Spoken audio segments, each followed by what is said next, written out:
Hi everyone, welcome back. I hope you're doing well. Today I share this chicken sauce recipe that you can have with rice, spaghetti, or on its own. So keep watching if you want to see how I make this. For this I'm using some chicken breast. I bought this from the store already cut.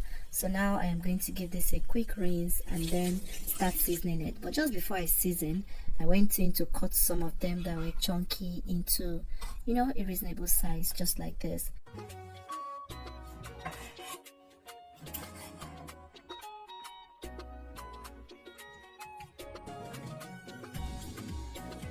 To marinate the chicken, add some grated garlic and ginger. You can also use the powdered one. Next, add some curry powder. I like to be generous with the amount of curry powder. Some thyme, chicken seasoning, white pepper, onion powder, and some salt. So now I am going to mix thoroughly to combine. Cover with a plastic wrap and let it marinate in the fridge for 1 to 2 hours.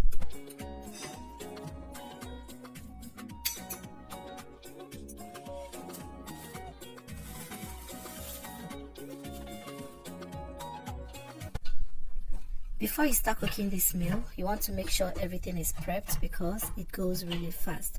So I have chopped half onion that I'm going to fry in some oil. This onion I am going to add towards the end of the cooking. Next I'm going to chop some red, green and yellow bell pepper. I'm going to use just half of the peppers. 1 scotch bonnet pepper and carrot.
See you guys in my next one.